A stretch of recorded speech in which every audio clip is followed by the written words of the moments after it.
Chapter 1. The next day, Cade beat the sun to rising. He shuffled his legs off the side of the bed and shivered in the chill. He ached all over and stank in a way he was sure he never had before. The night prior, he had taken the time to skin the Vix, and nothing more. This unfortunately meant that he had let exhaustion get the better of him, and had fallen into bed without a wash. Thankfully, he had retained the presence of mind to take off his bloody, veer-smelling clothes. Not wanting to make a mess of a second set of clothes, he wrapped his arms around himself and made a mad, shivering, shaking dash for the well outside.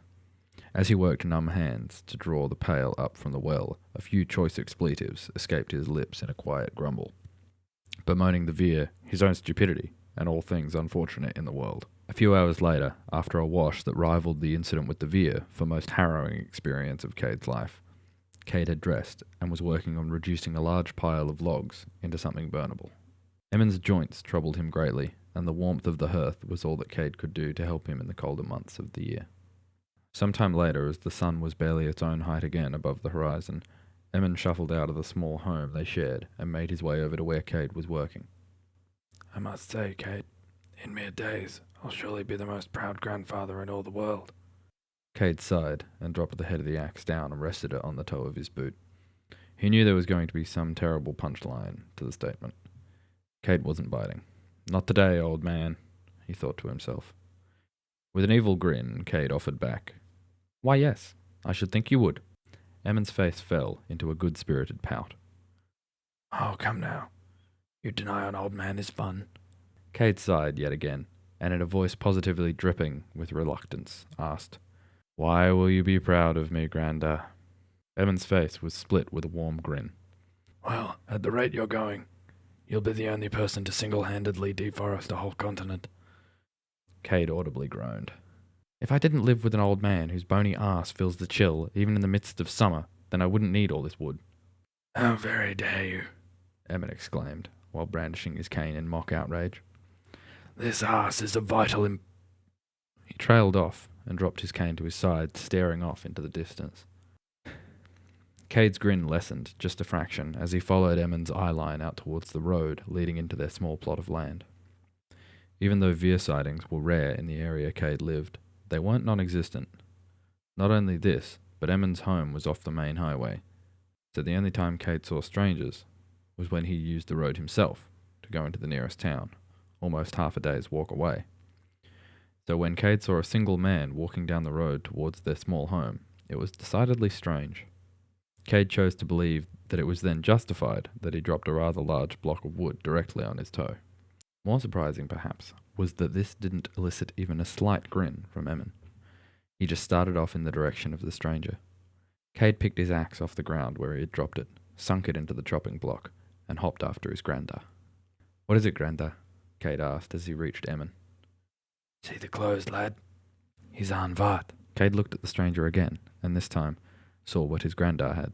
The man had a strange leather harness that covered his chest and was linked by small straps to similar leather pads on each arm and both thighs.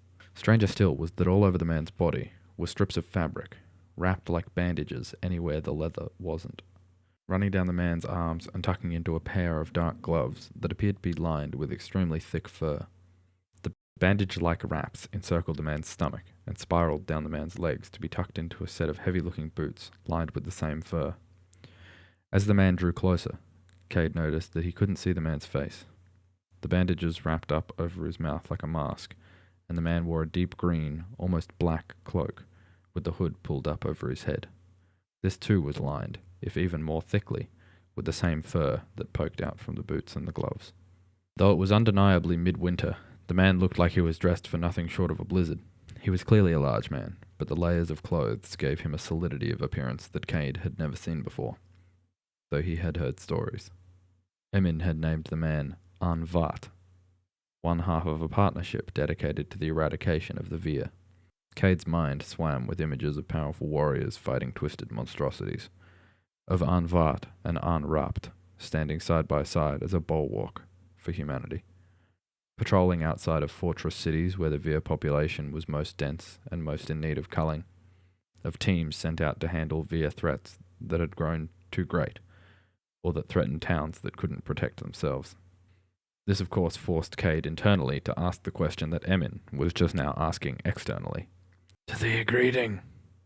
Emin offered as the man finally reached them.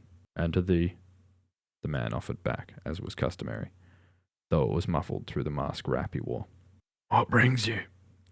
Not seen one of your ilk in these parts for near on a decade, if memory serves. The man pulled back his hood and tugged down his mask wrap.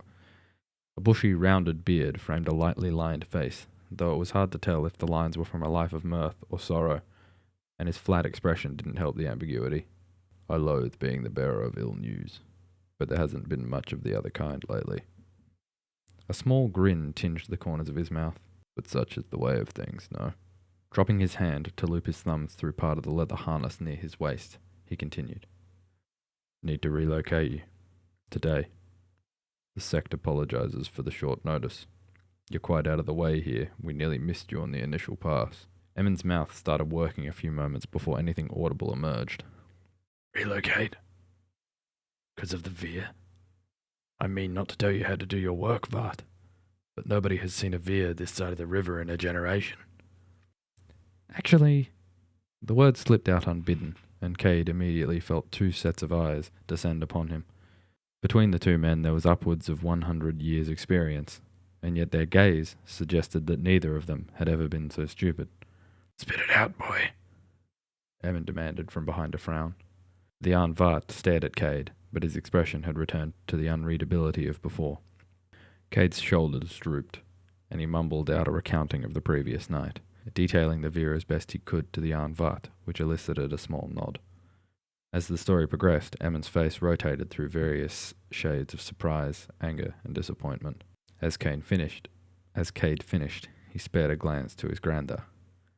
Emin had never struck him before, but the look he held made Cade wonder if today would be the day. He felt ashamed. The stupidity of what he had done was one thing, but the disappointment of his grandeur was another thing entirely. Cade's eyes started to glass over with a sheen of moisture, and a tightness formed itself in his chest. A deep ache that had that distinctive feeling of coming from no physical source. Emin took a shaky breath. Boy, I can't believe you... It must have been scary, eh, lad? Said the Anvat in a surprisingly soft voice laced with warmth. Cade's mouth contorted as he struggled to hold it together, and he mumbled a soft, yeah, in a voice on the verge of breaking into a sob. Oh, lad. Emin's face immediately softened as he realized the sadness on display, and he wrapped his arms around Cade. I'm sorry, lad. I'm sorry. It was too much. Cade broke into a series of weak sobs, crying into his granddad's shoulder. I just wanted to help.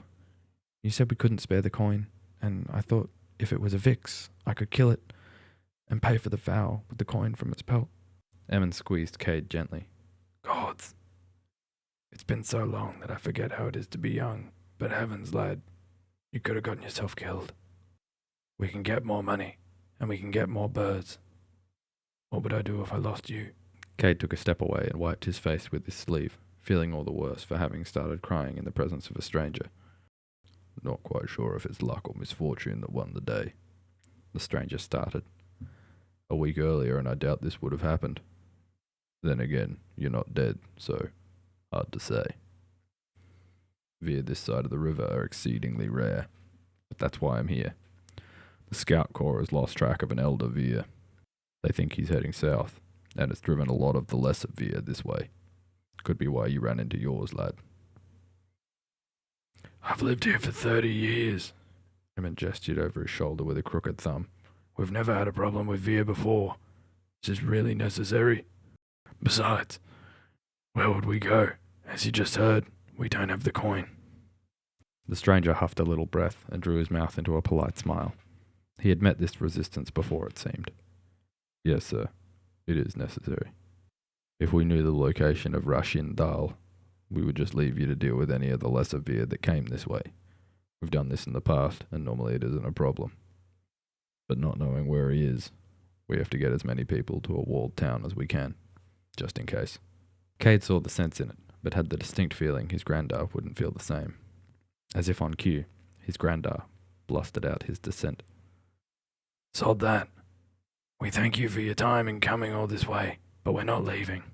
With that, he turned away and started shambling back towards the house. The stranger looked down at Cade.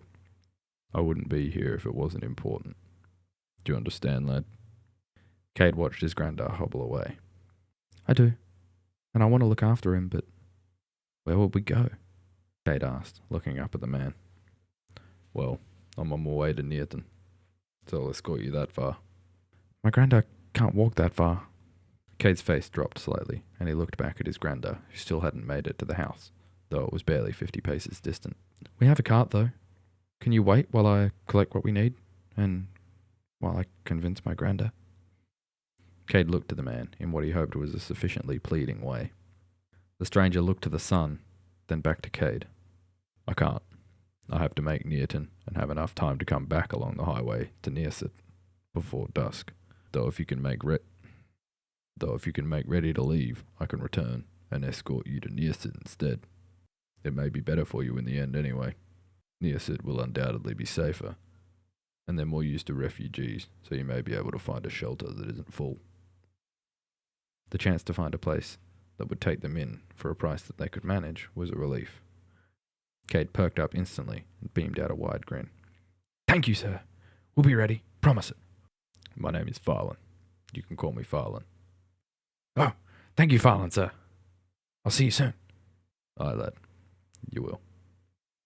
With that, Farlan started off towards the road. Okay, so this is the first chapter.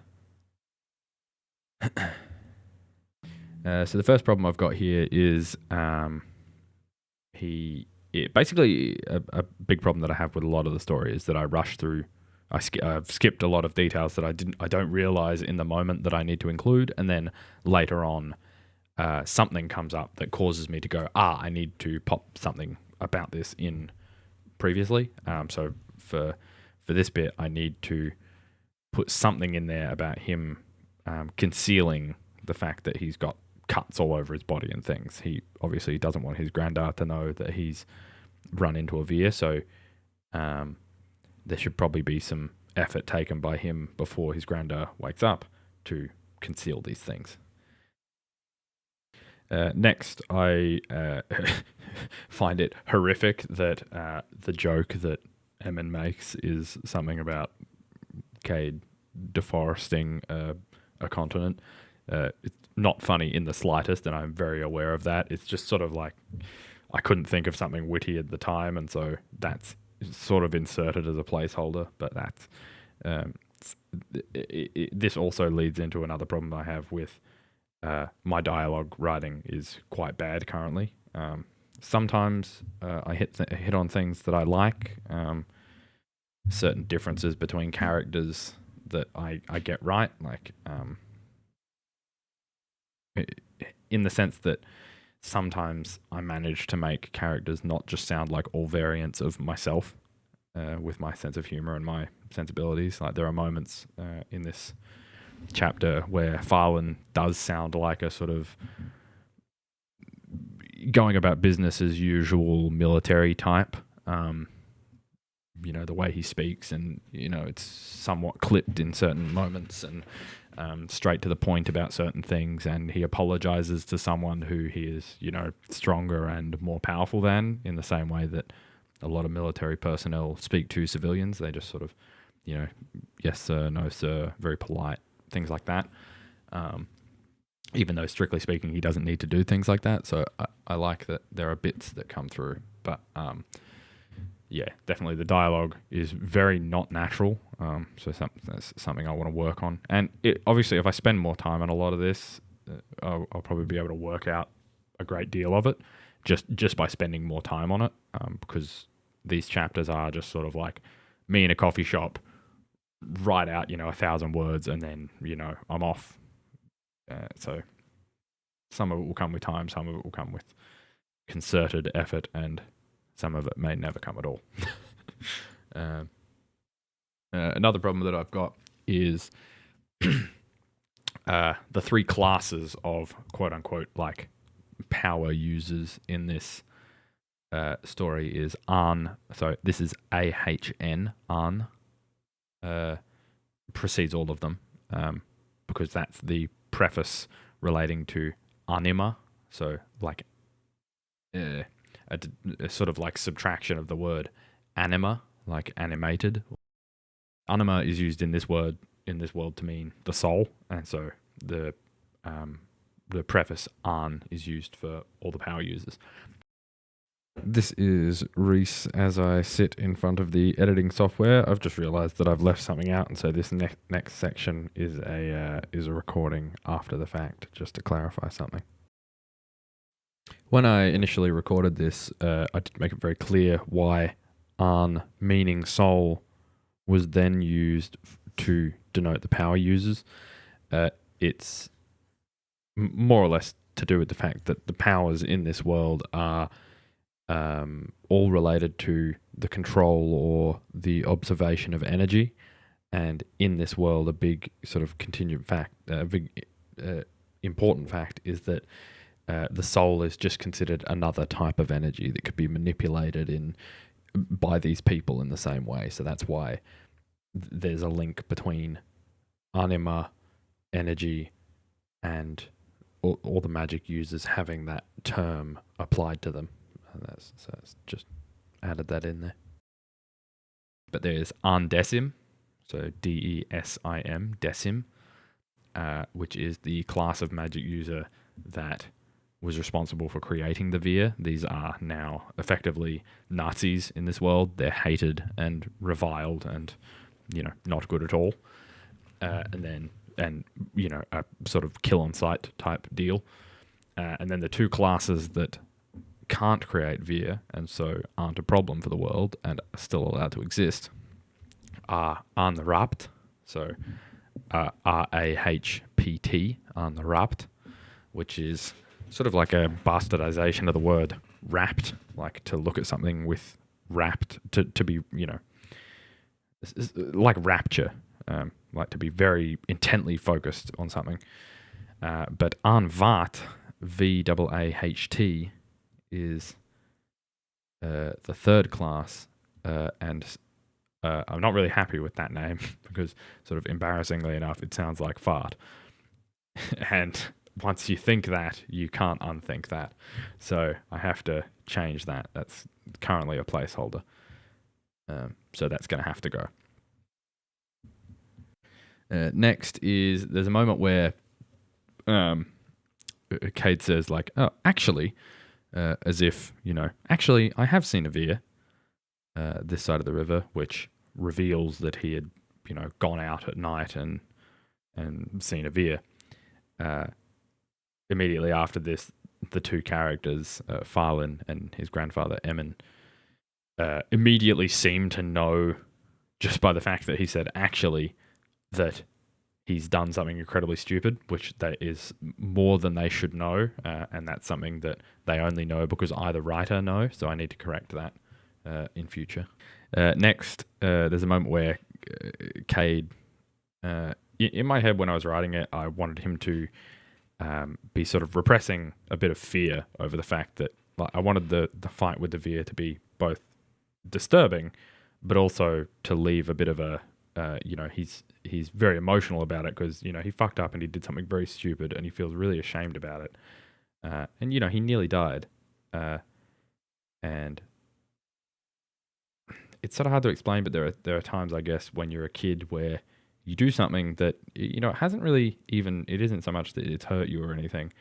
It's this, that you've done something that is bad or is wrong, and you're ashamed about it in the sense that when it comes out that you've done it, it brings you to tears and it makes you cry, even though and you're crying really just for that reason alone, that you're ashamed of what's happened. And so I wanted to try and bring that across, that he was like really ashamed about what had happened and that his grandfather doesn't realize, and perhaps unexpectedly, this stranger Anvat, who is muscle bound sort of demon slayer, is the sensitive one who realizes, oh, hey kid, it was probably really scary, right? And Cade says, like, yeah, it really was. I was really scared. But currently, it goes too quickly from Cade just being, you're not in Cade's head enough in this story up until now. There's no bit where he's, thinking about what happened and struggling with it and upset about it. It just sort of I just sort of say, oh, he felt ashamed, and it doesn't really get you far enough to make it believable that when he has, he breaks down into tears in front of some stranger and his grandfather, that comes out of nowhere, I think. Next, the writing for Emin, where he's like, it's been so long that I forget how it is to be young, is the most cringy, cliche, horrific thing I could have ever written. And it actually pained me to read that out. I was tempted to just stop the recording, come up with some different line, and redo it, but I didn't. So that's got to go. And also, you could have gotten yourself killed. That's cliche as fuck. We can get more money. We can get more birds. What would I do if I lost you? Also cliche as fuck. So that whole, like I said, the dialogue in particular needs to be really rewritten. And so does the descriptions of things. So my describing sucks. My dialogue sucks. It's basically nothing that doesn't suck. Something that's missing, I feel, from this section is there's a really great opportunity for some world building where Emin and Farlan, both being adults, can have a conversation back and forward that sort of quote unquote talks shop, which I feel like is a great way to impress upon a reader that there is more going on than what you are explicitly told, because you're being told things that you don't really understand, but you get the impression the two speakers do. So, for example, Elder Veer in the story aren't actually called Elder Veer. That's sort of a placeholder. They're called basically I need to come up with another name. So far it's Veer Nuhita, which is just a code for Veer that is named. And these are Veer that are so dangerous in this world. So unlike the one that Cade fought, which is just a shitty little anything, that's just a Met Veer. Veer and Nuhita are Veer that are so dangerous that everyone knows who they are. They're known by names, as in like proper nouns, like the one that they refer to in the moment here is Rashin Dal. And they're tracked because they're so dangerous. And so it could have been a good moment to have when he said, it's an Elder Veer's gone missing. Emin could have said, oh, which one? Farlan says it's Rashin Dal, and then, et cetera, et cetera. But there's some options here for some good dialogue between Emin and Farlan that Cade won't understand, which... And being that we view it from Cade's perspective, it might be nice to intentionally make it stuff that it goes over the reader's head, because it would go over Cade's, so that's good. Next, there needs to be some reworking in...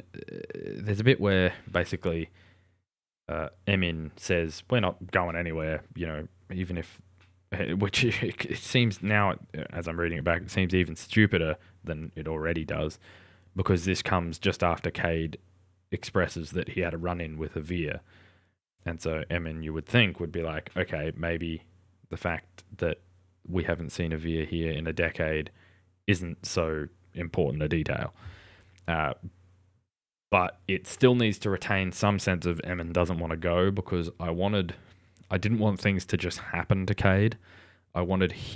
And this is a big part. There's some spoilers here, sort of, in that in the coming chapters, something very bad is going to happen, and it's because Cade pushed Emin to leave home with him. So I wanted it to be exclusively Cade's fault that they leave home, and the horrible things happen to them. I wanted him to be the single reason that, and not even just it was his choice, as in Emin didn't want to, and he convinced him to do so. And so it's very clunky now, where Emin just randomly is like, we're not leaving. And then Farlin is explaining to the kid, it's important. I wouldn't be here if this wasn't important. Do you understand? As if to say, you're going to need to convince your granddad we got to go. And then there's also a bit where he says, my granddad can't walk that far, but they've got a cart, which means, like, Cade almost says it as if it seems strange. Cade almost says it as if it's a problem and he doesn't know how to fix it, when in reality, if they've got that cart, they obviously use that to get Farlin around from town to town. Like, it seems like it makes more sense. It's a seated cart. They've got a horse type deal. Which, so Cade seems to lack information that he should have. And then, just my writing for Cade in particular, I think needs work. I don't know what it's like to be a young person anymore, apparently. Sometimes he's, sometimes he's like a bouncing cliche. Oh, excellent. Thank you, sir. Yes. And other times he's like a normal person, just, like a me. And then other times, he's someone else. So he needs work. But that's chapter 1. And thank you for listening. The town to their west being called Nearton and the city to their east being called Nearsit are obviously placeholders as well. I at some point I did like that they were so similar, and I still might keep them similar, as in like Nearsit, Nearton, like the start of it might still sound the same, but because they are geographically similar. But they're obviously just placeholders at the moment, because I'm not going to go calling the nearby city near city like Nearsit, because that is horrible. So I just thought I'd pop that in as well.